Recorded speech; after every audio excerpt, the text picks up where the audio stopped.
confirmation hearing for the EPA director says that climate change may be real, but it's not our job to do anything about it. So that's cool. That's good news. Okay. Yeah, well, I mean, with that, let's go with the confirmation hearings. Yeah, so I can kind of run through these recaps. I've watched a couple of them. There's been like 9 so far or something. They're kind of just rapid firing these. The votes won't take place until sometime after the inauguration. I forget when exactly. And I should also preface that like these confirmation hearings are largely just for show. Republicans control the Senate 53-47. It would require at least 2 Republicans, or I guess at least 3 Republicans, to break with the majority and not vote against any one of these people. And I doubt that's gonna none happen. of them would happen. They would be ostracized. Trump would fucking, they'd be terrified of Trump because like that would be like 1 or 2 voices standing out against Trump at the beginning of his term. There's no way that's going to happen. Absolutely. So even the more moderate Republicans are going to fall in line. So the whole thing is largely just a fucking circus. It's just a farce. But yeah, I watched Pete Hegseth's, a lot of it. I watched some of Marco Rubio's. I watched some of Kristi Noem's. I watched... I think that's it. I was just kind of tuning in and out, and like, dude, like the theme from all of them was that like none of them, well, with a couple of exceptions, none of them were about any type of policy. In particular, like Hegseth was really bad. It was only about like his drinking. One Republican asked him how many push-ups he could do, and like it's just like it was absolute bullshit, dude. Like. What? No, dude, it was like it was like comical. All right, for me to confirm you, I need to see 25 push-ups right here. It was just like how impressed he was by how many. It was just nut hugging. It was another Republican saying like how impressive it was how many push-ups he could do. One Republican talked about how like impressive it was how faithful he was to God.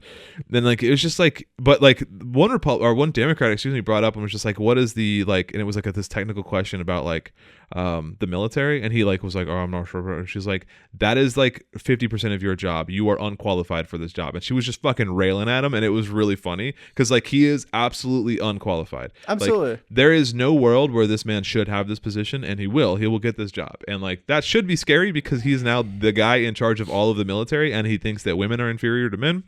They shouldn't be in combat. He thinks they shouldn't be in combat, but it's more than that. He thinks that they're inferior to men, and that he said on Ben Shapiro, or was it in his book? I forget. It was Senator Elizabeth Warren was questioning him, and she had all these quotes about like all the shit he said of like women. They should be in the kitchen, basically. They should be moms. They don't belong in the army. They don't belong in the military. Certainly not in combat. And like it's just like it's more than just women shouldn't be in combat. That's like the face that like they're putting on it because they don't want to be called sexist. But like he has actual like he's actually sexist. Like what? There's no. He also thinks that there's a problem with black people in the military. What? And like, bro, what this is like pre-Vietnam War, bro. Like we're going back 70 years. I forget the exact quote, but it was pretty explicitly like that there's a problem with black people in the military. But he also said at a separate time that like integration of the military made it stronger. So like I don't know, that's to counter my just previous quote. But like yeah, he wants to remove all diversity, equity, inclusion, all end wokeness. It's just basically about returning the military. But also like in terms of like the cultural side of it, the actual like logistical side of it is like he wants to return the military to quote a warrior culture. It's lethality. The Spartans. It's like lethality, this warrior culture, and like basically it's all just code words for like, readiness, invasion readiness, like be prepared. And like that coupled with all the shit Trump has said about invading Greenland. So he's like, let's create imperialism 3.0. Basically, yeah. It's just I think like you guys ready for another 4 invasions? Our next one up, Azerbaijan, let's get it. Why? Because Azerbaijan aren't real Turks. Only Turkey can exist. I'm just kidding. Azerbaijan. Yeah, but Pete Hegseth have real strong feelings about the Turks. I wasn't aware. No, I don't. But he would just. I mean, why did we invade half the countries we invaded? Yeah, that's fair. Well, oil. Well, okay. Well, there's a rhetorical question. I know it was oil. Don't get me wrong. Yeah. But it's kind of like 9/11 happened. The guy was from Saudi Arabia. Part of Al Qaeda, which is stationed in Afghanistan, was living in Pakistan. God damn it, let's invade Iraq. Yeah. All right? So it's just like, that's what I'm saying. It's just going to be some random country. Yeah. So anyway, like my theme about all of this too is like, the theme I picked up from every one of these with a couple of exceptions was about how like previous confirmation hearings, at least some that I watched, it was actual policy questions. It was like, what do you think of this? If Trump asked you to like, do this part of your job, would you do this or whatever? And like none of them answer those questions, and very few people ask those questions, because it wasn't about you are qualified for this job. How would you do it? That's how a confirmation hearing should be. There should be this baseline understanding that they're qualified for the job, and then the hearings get into the specifics of how they would execute and implement that job, right? The different nuances of their beliefs within the job, what they think the role of that job, what they think the scope of their job should be. None of that applied, and none of that happened this time around, because all of the questions were centered around just how they aren't qualified to begin with for these jobs. Yeah. So like, it's really unnerving that like we don't have a whole lot of information about what these people will actually do once confirmed, which they're going to be confirmed. Yeah. So like, it's My actually God. pretty scary. There were a couple of exceptions, like Marco Rubio, for what it's worth, came across as like really competent and professional, because not for nothing, he's like a career politician who's been he knows how to pull strings. He knows how to play the game. I don't agree with his politics, obviously, but he is a competent politician, right? Like Trump is an incompetent politician. He's like a bumbling Mr. Magoo. But like Marco Rubio and like DeSantis, for example, are type of guys that like they are good at what they do. What they do is evil, but they're good at it. Well, yeah, like And so, Hitler like, was a fantastic leader, a shitty person. Yeah, so like watching Marco Rubio answer those questions, I was like, damn, he comes across as intelligent and competent, and like he knows what he's talking about. What he's saying is awful. So like the things he's saying are garbage, but he comes across as really competent. If you compare that to like Kristi Noem, who like it just sounds like an idiot the whole time, and like I was watching Ruben Gallego asked her some questions about like the border. And she just like has nothing to say, and like it's just nonsense, and she said I don't answer hypotheticals at one point, and it's like that is literally that's a job interview. It's like, what would you do if this happened? What would you do if this happened? She's like, well, I don't answer hypotheticals, and I'm like, then what are we doing here, kid? Yeah, like what? Absolutely. It was just wild. One thing Marco Rubio said is he wants to militarize to stop he wants to wage war on classify the cartels, like the Jalisco Sinaloa cartels, as like state terrorist agents, and then like wage war on them, basically. So like that was a little scary. Oh my God. But no, like basically nothing good is coming out of these. The EPA director confirmation said that he thinks climate change might be real, but it's not up to us or it's not our responsibility to do anything about it, basically, which is like, well, that's not good for like the COP conferences and like all of like the Paris No. I mean essentially what they're going to do is place somebody that's literally anti-EPA into the EPA. That was already a fucking given, right? And so he's just going to say things to make him just good enough, squeaky clean enough to pass. Even some Democrats might vote for him. Yeah, so I don't know if there's like much else to say about it. Like the point isn't like to get into detail about each one. It's just about how all of them are awful. I can pull up the rest of the schedule for who's next. Well, while you're doing that, I do have to say that right now would be probably the best time to create a unified communist or socialist party. You don't even have to use communist, man. Just use a unified socialist party. I don't care. Well, I do kind of care what party it is. Here, let me explain. With the Republicans being like fucking monsters, we all know. The Democrats are corrupt. The Democrats are ineffective. And basically just a soft pillow for the Republicans to pound their head against the backboard. Right now would be the best time to create a unified socialist party and actually push, whether it be into Congress members, or it would be really good to have some sort of like a labor leader front where if shit does go down, we have an organization that will lead us through a rebellion, a revolution, whatever. Right. Yeah. PSL is a really good start because it had probably the largest socialist party. So if all the other socialist parties kind of combined with it, we could actually get up numbers. The Green Party would also be good if we combined with the Green Party. Yes, they're not fucking socialists or communists, but they're progressive and forward thinking. Yeah, they're pro environmental. I mean, they're the Green Party. Yeah.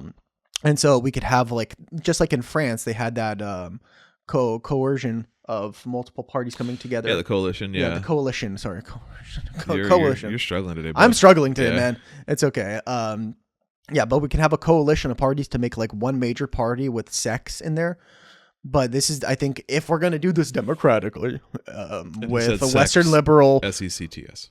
SECTS. Yeah, you said. I was just clarifying because you said sects. sects. Yeah, I'm a Washingtonian. We drop certain things like we don't say water, we say water. But we use a D as a T. Water? Yeah, water. Oh, is that a Washingtonian thing? Yeah, it's like Pacific Northwest. We drop all of our T's, turn into D's. Oh. Yeah. Okay. Like I didn't know that. I'm not a Washingtonian. I live here, but I'm not from here. How would you say? How would you say if somebody's like coming to your table to give you food, like at a restaurant? What do you mean? Like dropping off food? Yeah, like serving. Who's a server? What's another name? A waiter. Waiter. Yeah, we say waiter. Waiter. Yeah.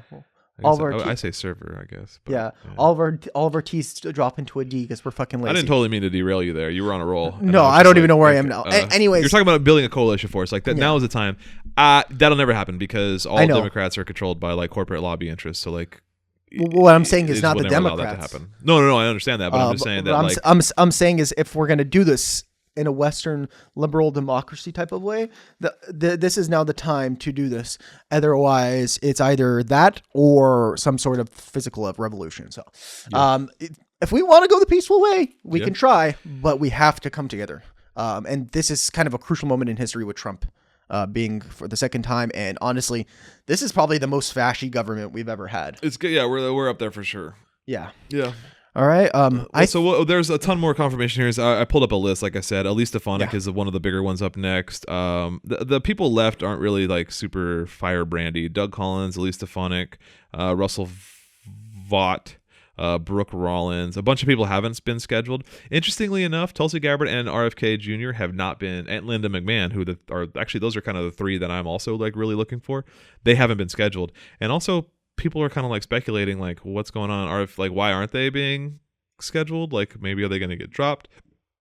Is there somebody else? I don't know. So RFK hasn't been scheduled and there's no news on when it's going to be scheduled. I don't think they're going to drop. I think I don't know. I wonder if he can just be like, yeah, we're not going to do it for them because they're just going to be automatically be appointed. I think that's people just looking to like coming back from the holidays, there's the inauguration going on. Not everything's being scheduled, and I think people are overthinking it and be like, "Oh, ARK hasn't been scheduled. Does that mean that there's drama?" Out of all the people, I think ARFK is going to stay, and Gabbard's going to stay. Because they are already. Patel is the FBI director. There's a handful that haven't been scheduled. Yeah, there's a few people that are already been career politicians like RFK and Gabbard, and so those people are going to sneak through because they know how to talk. They know how to present themselves, and it's not like that. None of these people aren't going to pass, anyways.